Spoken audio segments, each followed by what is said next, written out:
We are live, originating out of YouTube, just posted up on Facebook, and we have got another great show for you. I'm tickled pink. I don't know, yesterday at the beginning of the program, something very interesting happened. I was real upset because I saw this report from, there we go, from Christiane Amanpour.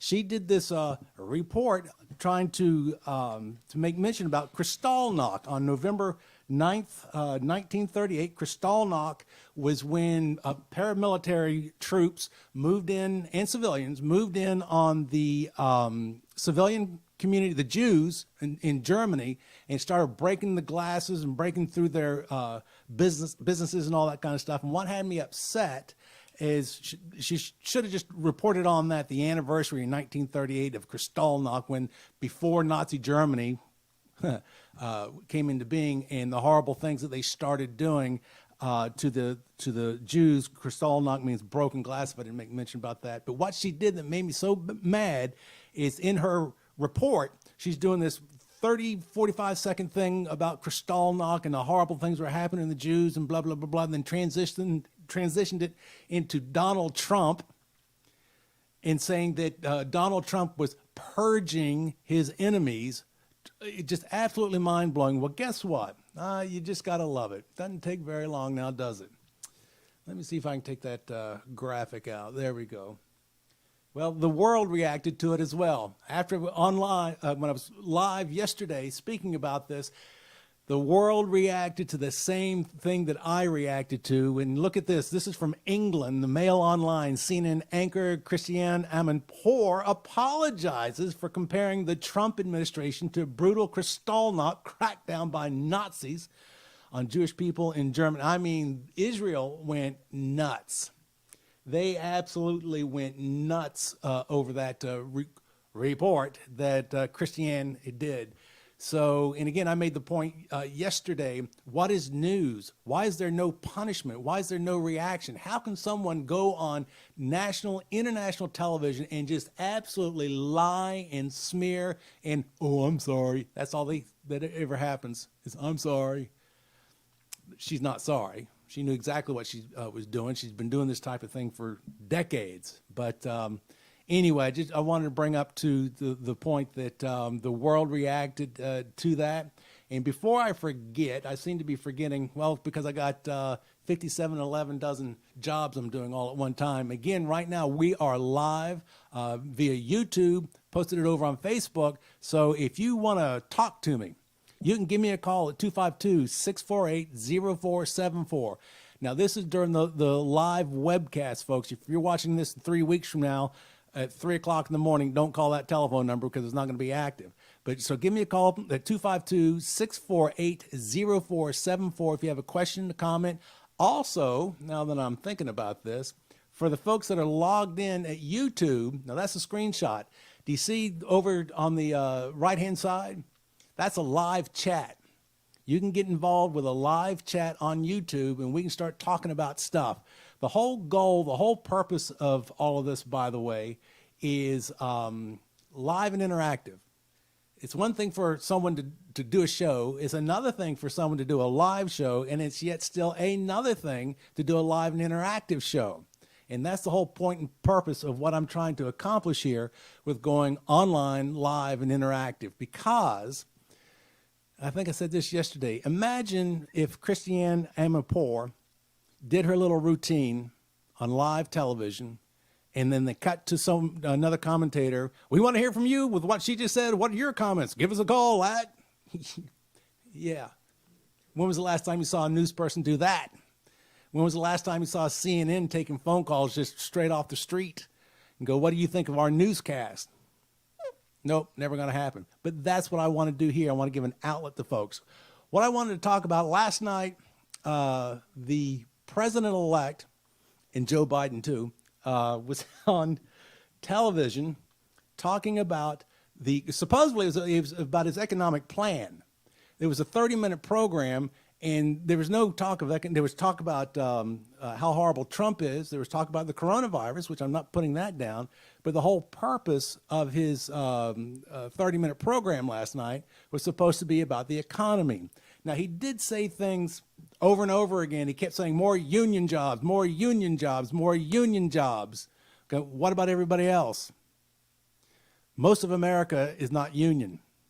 And he said, I'm a union man. Well, that's, yeah, we understand. And everything else was basically about the coronavirus. Here's the thing. It was October 15th. Biden did a town hall with George Stephanopoulos, and they got to him talking about his economic plan. Now, like last night, he would say generic things. We're going to build infrastructure and bridges and roads. And he'd talk about spending. Always talking about spending. Never really, spending is not an economic plan. That's an economic plan for disaster. And we're going to talk about that a little later on.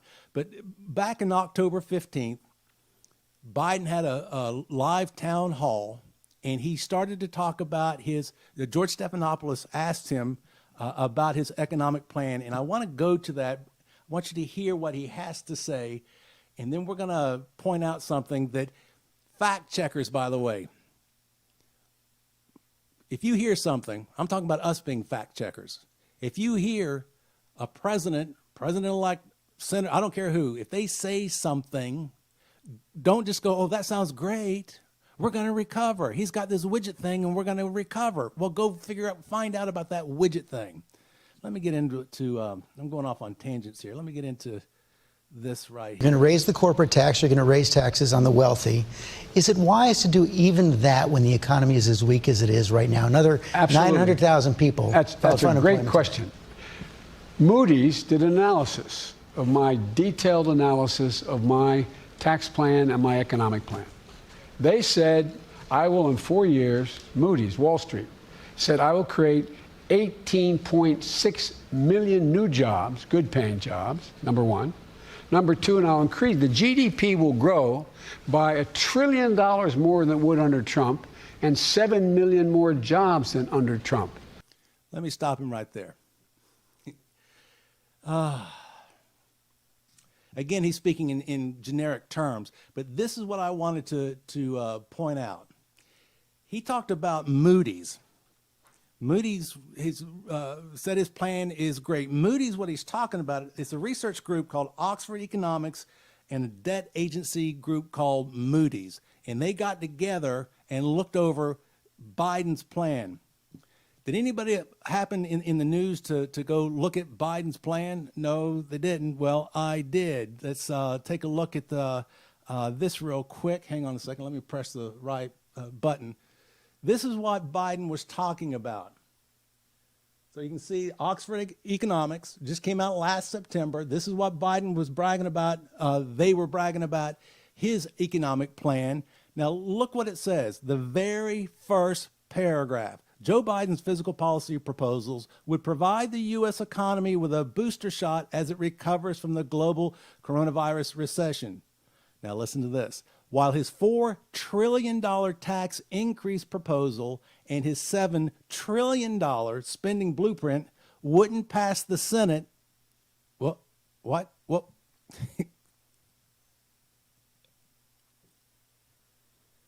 Moody's, the Oxford economic plan here that he was bragging about.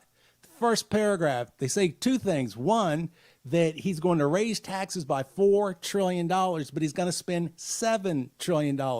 That leaves a $3 trillion debt. But right after that, they make it a point to say, this plan is not going to pass the Senate. It's not going to happen. It's not going to work. And to further that point, just continue reading here. Wouldn't pass the Senate.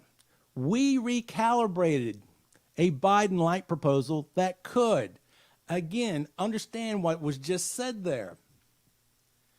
There's Moody's. They said his plan's not going to work, so we went on and changed the numbers all around and made a new plan that would work.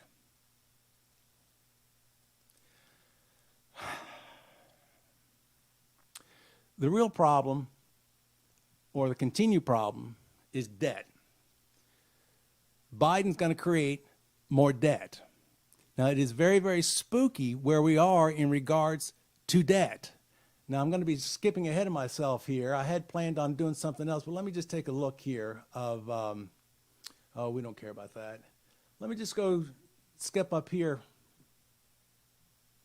This is absolutely mind-blowing, people, in regards to during the Bill Clinton administration, the phrase came out, it's the economy, stupid, and that's what it is. It's the economy. We blow the economy, we've blown everything. We've already spent $6 trillion in this year, 2020, because of the coronavirus. We're now up almost at $24 trillion. Our debt is phenomenal. By next year, the GDP, gross domestic product, our debt's going to exceed our income. Take a look. Now, what I'm about to show you comes from the Congressional Budget Office. Look at this. This is from the Congressional Budget Office. This is where we are right here. By 2021, we are going to exceed our income. We're going to be at 106% of the GDP. We have not been at this level since, you see this, World War II. We had to fund our men and women overseas, so that created a huge debt. Here we have, you can just see, just in 1 year, it just skyrockets. $6 trillion. A fourth of our debt happened this year. Now, this is the Congressional Budget Office information that I'm showing you right now. Our debt is going to skyrocket. So what does that mean? And see, I've always believed that the reason why talk of things like this doesn't bother anybody, or most people, is because they don't feel any pain. They hear the country's in debt, and that's all they hear, and they're not feeling any pain, so therefore they don't care. Well, guess what? We're about to feel a lot of pain. Let me see if I can just get into this real quick. Short-term effects. You see, this is where Biden has you rope-a-doped. He's going to take $4 trillion or $7 trillion, $4 trillion, and spread the wealth to everywhere, and homes are going to love it, businesses are going to love it, and everything's going to be cool and groovy. The economy is going to pick up during this coronavirus ordeal. Well, there's a problem with that. Let's look at this. Again, this is the Congressional Budget Office. This is not a Democrat thing. This is not a Republican thing. This is the CBO, which is part of the federal government that they will always be tasked with whenever there's a budget proposal, for example, they go on and flush it on out to see what it is. This is what's going to happen. In the short term, from 20 to 2023, the pandemic-related legislation will affect the economy through several channels. Now, what they're talking about right there is that there was approximately almost $3 trillion through 4 pieces of legislation that was just spent into the country to help business. You got your check. Most people got a check in the mail. Hi, you're a U.S. citizen, have money. So it was almost $3 trillion. So this is what they're talking about right here with the CBO. The pandemic-related legislation will affect the economy through several channels. Payments and tax credits issued to individuals will boost the overall demand for goods and services by providing resources to households, many of which have experienced a significant loss of income. Loans, grants, and tax benefits will provide liquidity to businesses experiencing financial distress, increasing the likelihood that they will survive and preserve jobs for their employees. Now, again, that's the short-term effect of this infusion of money. Now, where does this money come from? It's magically printed. That's where it comes from. That's why it's a debt. And what happens to a debt? A little thing called interest is always attached to a debt. So that 4 trillion turns into 6 trillion, turns into 10 trillion, turns into, hence that chart I showed you earlier, how everything is just by starting next year. Well, it actually started this year. Our debt is just going to skyrocket. Now, let's go on and take a look. what the CBO says about the longer term effects. And people, this ought to be a huge wake-up call. It's the economy, stupid. The legislation will increase federal debt as a percentage of GDP, and in the longer term, CBO expects that increase to raise borrowing costs, lower economic output, and reduce the income of U.S. households and businesses. In addition, the higher debt coming at a time when the longer-term path for debt was already high. So it just said, it'll raise borrowing costs. Now, what's a borrowing cost? A mortgage? A car? Prime interest rates? It goes and it says that it'll lower economic output. We're not going to be producing as much. It's going to reduce the income of households. That means your income, it's going to go down. Businesses, their income, going to go down. That's the longer term effect of this infusion of money. The short term effect of that infusion of money is going to be, there's going to be a benefit. It's like a sugar rush. It's exactly what it is. And what happens after the sugar rush? Whack. Again, I cannot stress this enough. This chart needs to be in everybody's brain. Look at that. We are right here. Next year at 106%. Our debt is going up. This is before somebody like Biden goes on and spends 4 trillion, 7 trillion, or whatever it is to artificially infuse. This is pandemic related. Here, right here, you see that shoot up? The pandemic and the monies that were spent towards it.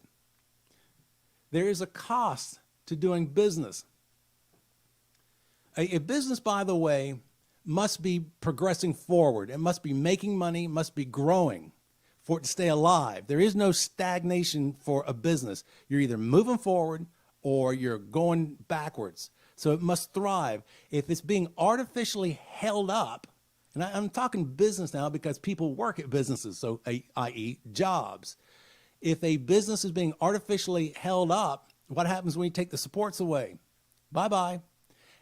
But the problem is when your debt is greater than your income, and that's the country, you're borrowing, your interest rates skyrocket, the availability of things don't exist.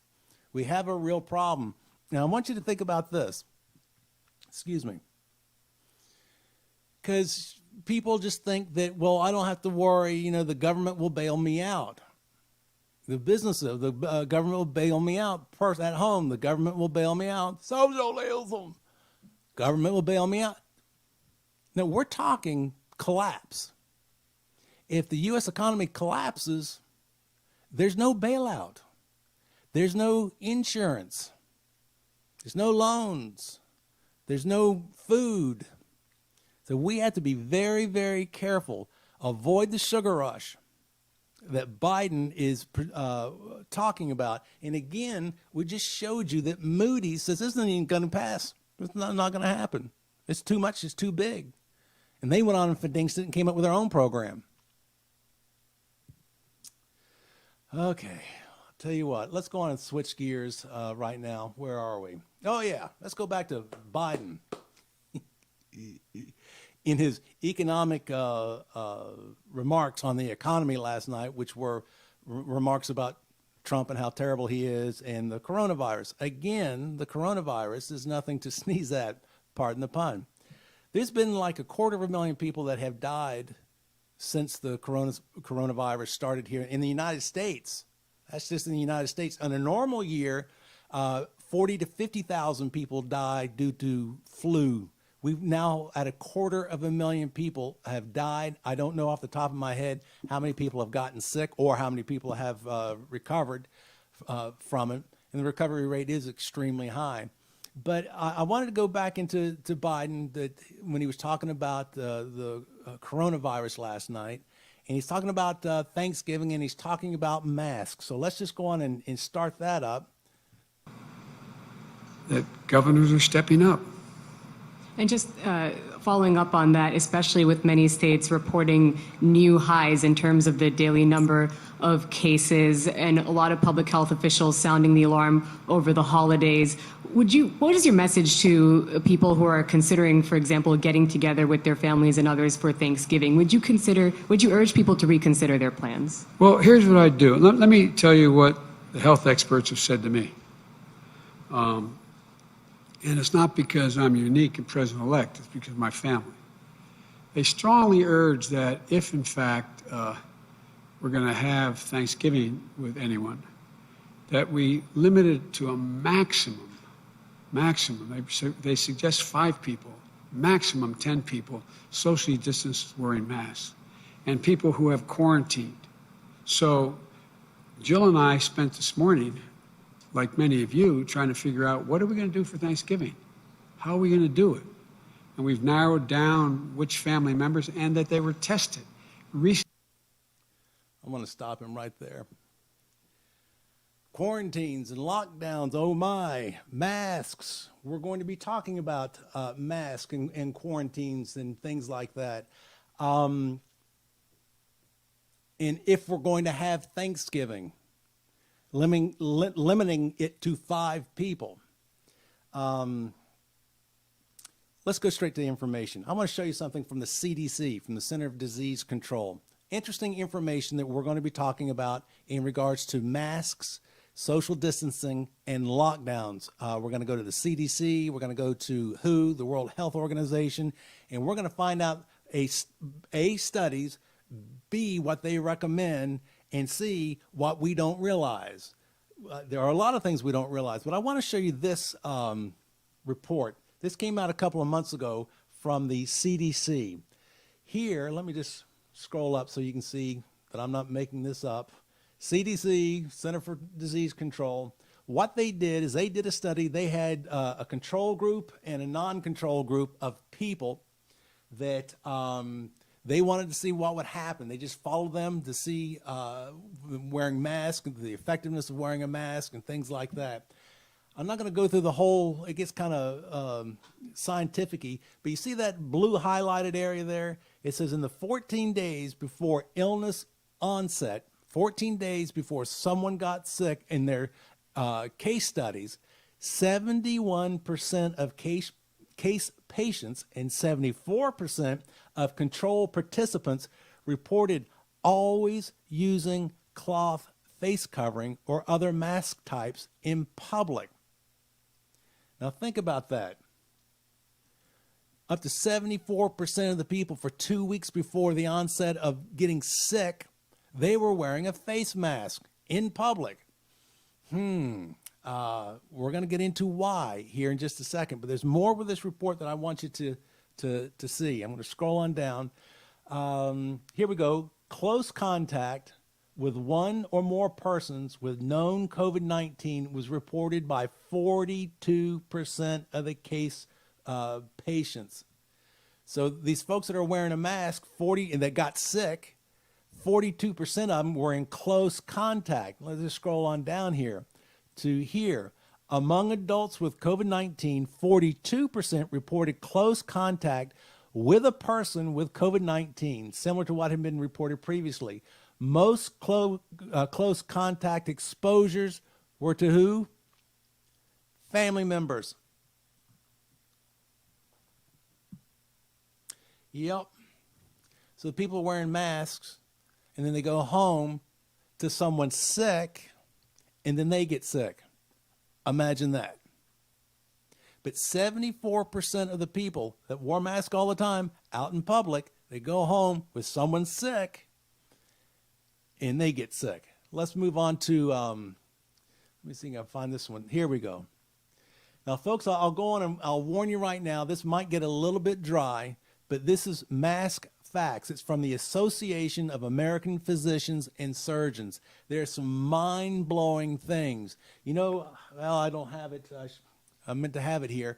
Those cloth masks. Yeah. That's probably the worst, least effective thing. The N95 mask is the one. Do I have a picture of that somewhere? Let's see here. I should have. I did have. I don't have. The N95 mask is the one that they talk about that they approve that works most effectively. But even that mask, here's something else I just learned about the N95 mask, which is the best at straining out the bad stuff. That's for incoming. It does nothing for outgoing. Now listen to what I just said. With the N95 mask, that's helping you. It's screening out like 95% of the bad stuff, but it's doing nothing for the outgo. All right, let's go back into this little thing here with mask facts. Again, this is from the Association of American Physicians and Surgeons. This group has been around for something like 80 years. Now, again, it gets kind of dry. The theory behind mask wearing: source control. Cloth masks can trap droplets that come out of a person's mouth when they cough or sneeze. Protection. Personal protective equipment. Only N95 mask. And that's personal. Again, that's protecting you and no one else. Let's see here. Let's get out of the boring stuff. Virus is transmitted through respiratory droplets produced when an infected person coughs, sneezes, or talks. Yeah, we knew that. Aerosol droplets can remain in the air for at least 3 hours. Did you know that? I didn't. Aerosol means they're small droplets, and you sneeze and they're out in the air. They're floating around for up to 3 hours. Look at this. Air currents. In an air-conditioned environment, these large droplets may travel farther.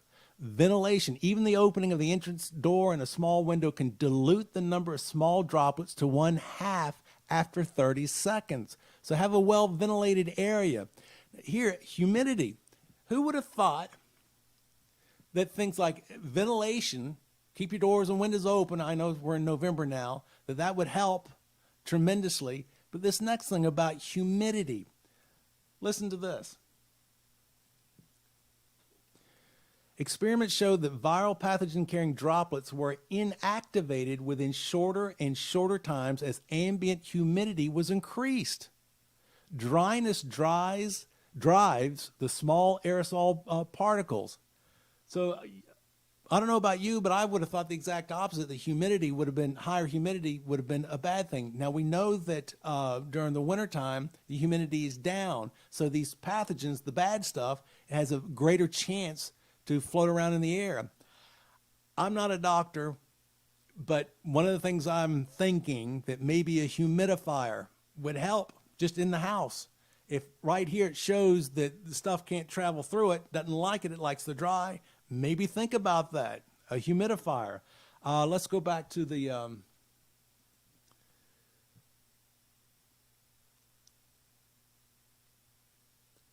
preponderance of scientific evidence supports that aerosols play a critical role in the transmission. That's when the particles are getting real small.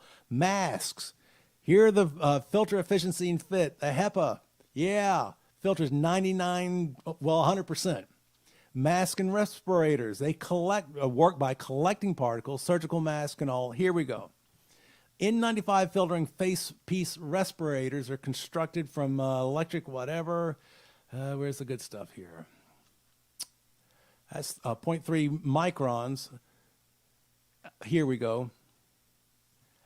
The best mask for filtering the air in does not filter exhaled air. So think about that. If you happen to see somebody, and I apologize, I thought I had queued up the picture of that N95 mask.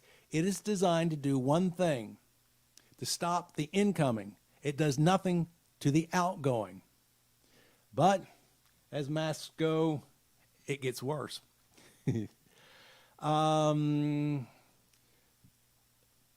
All cloth masks and materials had near zero efficiency at 0.3 microns, a particle size that's easily penetrated. That's the aerosol state that they were talking about. Look at the efficiency. A t-shirt has 10%, scarves 10 to 20%, cloth masks have a 10 to 30% efficiency. You'd be better off if you just stuck a towel around your head, because that's at 40%. Yep. Yep. Now, just right below that, the filtering efficiency, we just found out earlier that is 95 to 100%. Medical masks are just 55% efficient. Cloth masks, they just grouped it all together at 38%. Handkerchief at 2%. So let me just see if there's some other stuff in here.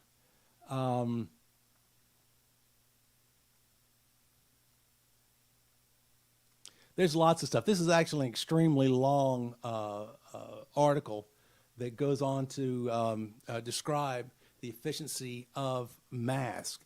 But again, who would have thought that humidity would be a good thing? I don't know. Has anybody ever made a study and looked at the South as opposed to the North? We got more humid air down here than they do up there. Do they have a worse time? Well, I know places like New York City got whacked, but they're heavily concentrated. So that would be an interesting thing to find out. Now, the other thing that I wanted to make a comment about is, oh, William, don't tell me you don't have it up here. Yeah, I don't have it up here. Well, I'm going to just paraphrase it.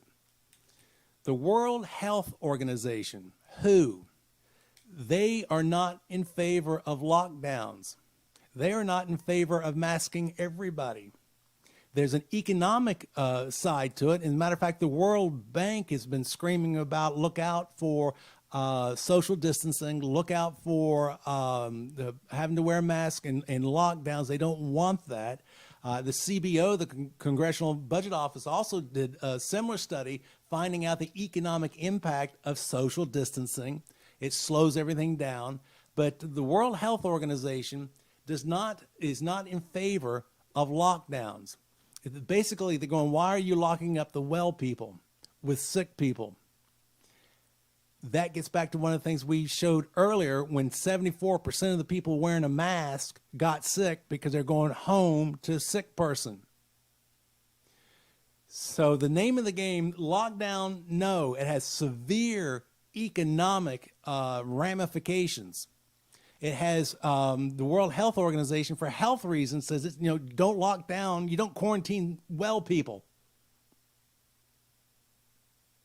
And you don't quarantine them with sick people. These are all things we need to really think about, folks. I'm not going to tell you what to do this Thanksgiving. I tell you what I do, by the way, when I go out in public, I do wear a mask. Like if I go to Food Line or the grocery store and I'm going shopping, why do I do that? Well, if anything, for the respect and comfort of other people. I live in an area where there tends to be a lot of elderly people, which more prone to be sick. But I don't want them seeing me like this and, walk around me, stay away from me, or worry that night that, that I do something to them to make them sick. So I would encourage folks to be a good Christian. Think about the other person. Love thy neighbor. Uplift, as Paul was, and edify your neighbor. It's the Apostle Paul spoke about a lot. So just plop on a mask. Now, I know a lot of businesses, they don't care about a mask. They said, you don't have to wear them, and I won't.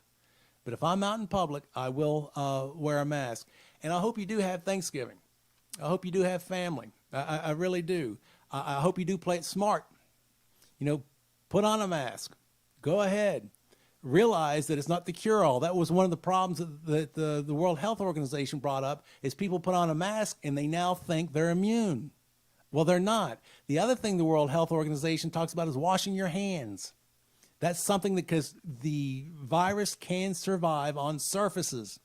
And you go right behind it and touch it, and there you go. So I know places, gyms, that they have sprays. You're always supposed to wipe down the equipment before and after you use it. And that's a smart idea to really think about. So play it safe, be with your family, have a good time, and everything should be okay. We've got some things that are coming down the pike here, and actually 2 companies now with vaccines. Now the vaccine, it's not going to happen today, and it's not going to happen tomorrow. It's not going to happen the 1st of December. So let's just keep praying about that and looking forward to that, to getting the vaccine out, but just play it smart. All right, folks, that's about all the time that I have for today. Thank you for tuning in. Again, go to YouTube, hit the like, hit the subscribe. We're going up every day with a new and different program, harried and carried and everything in between. I want to hear from you. By the way, you can write to me at P.O. Box 1012, Atlantic Beach, North Carolina, 28512. That's P.O. Box 1012.